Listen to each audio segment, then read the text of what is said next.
Afghanistan, was before we had governments Dr. Najibullah was the president. So then after that, the internal fight started and Mujahideen, different kinds of groups showed up.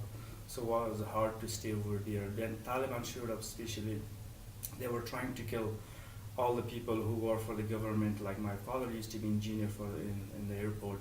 So they're trying to kill them because there was a game of the other country to make us disabled so we can be kinds of always ask them for the help or stuff. In 1995, I moved to Pakistan because of the Taliban, and we lived in Pakistan for 10 or 9 years, and as a refugee, 2006, I became a translator or interpreter for the US Army in Afghanistan. The reason to move to here, so I've been threatened many times because working for the US Army, Taliban or ISIS, whatever they've been called, so they're targeting first the translator, because once they lose it, the US Army, we were on the ground for a mission, they lose the translator or interpreter, so they can't understand any language, so they're getting more in trouble. So their target, they call us eyes and ear of the America. And the missions, we go clear the area, the village, and talk to the people, what they need. We're trying to help them find the solutions, and we're trying to catch the bad people who's trying to burning the schools, killing the innocent people. I've been threatened, I've been blew up like 3 times, but I was lucky, I just saved. But during 10 and 9 years, we lost a lot of good friends. I mean, we not tell all the story about the fight, what is going on, what is not, because especially mother, they won't let you, hey, don't go over there. But someone need to be a translator, so I decided why not me? Try to help my country, my people, and also US Army. So let me tell you about became a translating after I got a marriage. So my sister, the US showed up in 2001 in Afghanistan. My sister told me, business is okay, you have business, good business, but you need to learn English. I said, I just got married. You know, this is hard for me to learn English. She said, no, you can do it. So I started as a beginner, went to it's called a English Academy Center, so I got admissions. Everybody was little kids, I was the oldest one. Everybody kinds of laugh on me, so but I started, I said, no, let's try to do it something. My wife, like especially no wife like her husband to go far away, but I told him that's how is it. This is a life, sometimes you need a sacrifice. Then my family was in Pakistan, and I was, me and my brother were in Afghanistan. So I decided to move my family back to Afghanistan because it's hard, because all the bad people, like they call Taliban, was be supported by the Pakistan and Iran. Everybody's tracking us, where they're going, where they're living, where their kids. So it was not completely comfortable every time, especially I was thinking, worry about my family. So it was hard, it's not easy, because I always be thinking somebody gonna kidnap my kids, they ask for the money. You don't know, they're thinking you're getting a lot of money, but that was not true. We get paid enough to feed our families. I don't know, somehow they got my phone numbers, however, they're calling me, hey, we know you, what you are, what you're wearing, where you're living. I was worried about my kids, my families, because the kids, just the kids, and they need and in Afghanistan, you don't know, even you pass away, they're gonna bother your family, and they say, oh, they were translators. They call us infidels. Working for the US Army, they called us the infidel. You guys not allowed to be sitting with us, talking to us. There's a lot of different things. A lot of stuff is going. It's really hard. We've been through that. So I decided to take my kids to the US. The only reason they have a bright future, and to become something, a doctor, as an engineer. Since an Afghanistan war started, I lost my education, so I don't want them to be disabled like me. When I got my visa here to move to the Texas, I'm working on my GD.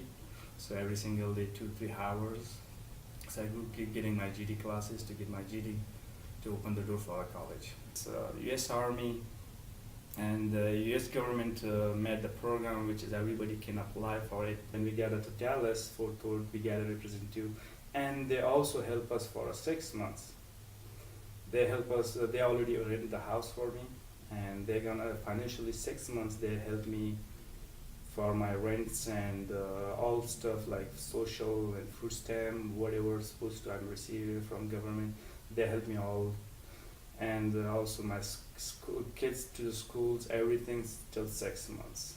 I find the job by myself. If I was not able, so they're gonna find me a job. Then I'm still working on the jobs. I like my job. Currently, where I'm living, this house situation is not good. A lot of mice and a lot of things is going in house. Something is broke. You have to wait for 1 week. It looks pretty old houses. If you touch it, the color, the paints is gonna peel it out. So the area right now I'm living is a lot of people. A lot of people walk around breaking windows. They have a lot of problems over there where I'm living. But since I was not able to buy a house, I went through the Habitat. The reason I applied for the Habitat is the greatest program, especially people low incomes and there's no interest. I heard about that one. I was worried about the interest. With the interest, this is taking longer. I'm gonna be not able to buy a house. So I will be staying in the rent. I don't like renting house, but I was trying to get my house.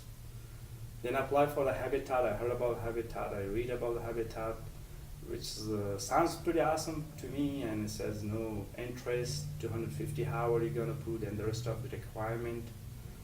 Some people maybe think this is a free house. No, it's not a free, but it's don't have, as I said, interest, and don't need to pay for like 300,000 or 400,000. I mean, it's a simple, decent house, but it's a standard house. I've been through all the construction area, the building. I helped them out. I really enjoy all working in the site and meeting the new people and asking which company or which area they can or what represent there. So everybody, that was pretty good, pretty awesome. A lot of army guys the retired army guys was come helping from the church, and you're learning a lot of stuff. I've been through like maybe 10-15 houses. I help them out to build their houses. Even if you have no experience, they're gonna teach you how to use the saw, how to nail. You have your safety glasses, everything. You get ready for work, and you start. If you don't know, they're gonna guide you. Since you're getting your own house, so those kinds of hours you're working in the construction, so it's gonna help you a lot, and you get benefits from that, helping those people, because once you have your own house, you can fix it by your own self. When I had the map of my house, the design for my house, I took it home to my kids around me. So I started explaining to my wife, this is my room and your room. And the kids start, this is my room. And now they're trying to fight on the rooms. I say, everybody get rooms, don't worry guys. It's a great change will be there, and my family be happy. And second thing, my kids will be secure in my house. Pretty excited to have our own new house. So hopefully soon, 2017, or maybe getting to eating the keys, but hopefully soon. The person who put the foundation of the Habitat, I really, from bottom of my heart and my family, everybody appreciate that. And all the people who's coming voluntarily helping, and especially the company, they put their money. The people who need a house, they get the house. So please help the Habitat again. Once again, help them to help us. If small help make a biggest change in somebody's lives. So I really appreciate all of you, what you guys doing. Thank you.